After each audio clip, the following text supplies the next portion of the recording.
आतिफ भट्ट साहब, एक तरफ आज दुनिया भर की तरह पाकिस्तान में भी हम देख रहे हैं कि यौम मजदूर जो है वो मनाया जा रहा है, लेकिन दूसरी तरफ हम देख रहे हैं कि आलमी मार्केट में तेल की कीमतें जो हैं वो $126 तक पहुंच गई हैं और महंगाई का एक नया तूफान जो है वो भी इस वक्त हमारे सामने है। आज जिस तरीके से हम मजदूरों की बात कर रहे हैं तो बहुत ऐसा भी देखा गया कि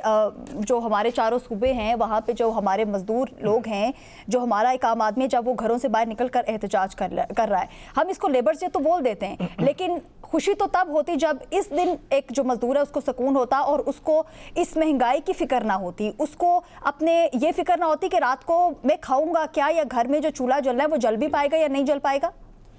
आकाशा, सबसे पहले तो आपका बहुत शुक्रिया कि आपने जो मज़दूरों का आलमी दिन है इस हवाले से इसके टॉपिक पे बात कर रहे हैं।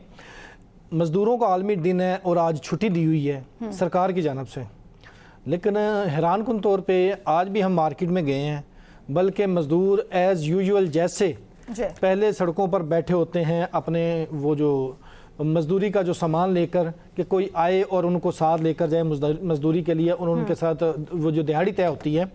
तो वो आज भी मज़दूर जो है वो सड़कों पर हैं, उनकी कोई छुट्टी नहीं है। और बदकिस्मती से अगर आप उनसे पूछें ना कि आज यौम मई है, मज़दूरों का आलमी दिन है, तो उनको इस दिन की मुनासबत का नहीं पता कि ये उनकी छुट्टी भी होती है, उनको तो ये पता ही नहीं है। वो उनको तो एक जुम्मे की छुट्टी का पता है और वो जुम्मे की छुट्टी अक्सर करते हैं, और बाज़ मज़दूर फिर भी नहीं करते, क्योंकि जो इस वक्त मुल्क के हालात हैं उसमें अपने घर की 2 वक्त की रोटी कमाना उनके लिए जो है वो महाल बना हुआ है। और आलम यह है कि हमने ऐसे ऐसे मज़दूर भी देखे हैं कि जो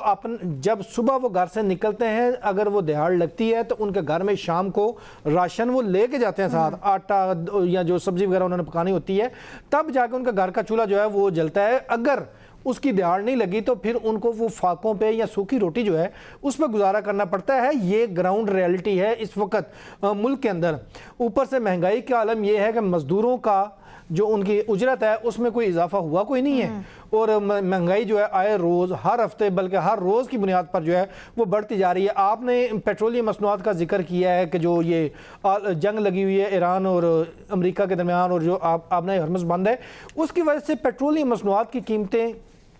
$126 फी बैरल तक पहुंच चुकी हैं। अगर ये मज़ीद 1 से 2 महीने ये इसी तरह ये ब्लॉकेज रहती है तो उसके बाद जो ये कीमतें हैं ये $180 फी बैरल को क्रॉस कर जाएंगी। जो आज कीमत 400 है, ये 600 से 700 रुपये फी लीटर पेट्रोल की हो जानी है। और इस हवाले से अगर मजमूई तौर पर बात करें, आबनाए हरमज़ से जो ये जो गुज़रगाह है, यहाँ पर 20 से लेकर 29% तक जो दुनिया भर में पेट्रोल की जो सप्लाई है वो होती है, खुराक की होती है, फार्मास्यूटिकल की होती है, यूरिया की सप्लाई होती है। जो डोनाल्ड ट्रंप है वो एक अनगाइडेड मिसाइल है, जो सुबह कुछ फायर करता है, दोपहर में कुछ करता है, शाम में कुछ करता है। ये अमेरिका की सुबह दोपहर शाम की कर रहा हूँ, वगैरह हमारे यहाँ उस वक्त रात होती है। जी। तो इस वक्त जो उनकी जानब से दोबारा ये इंडिया दिया गया है कि ईरान के साथ दोबारा जंग करेंगे। यहाँ पर एक दिन मेरी एक हुकूमती ज़राए से बातचीत हो रही थी, तो ये मुझे उस वक्त उनकी जानब से ये इंकशाफ हुआ कि माजी की अगर टोटल पाकिस्तान की तारीख उठाकर देख लें,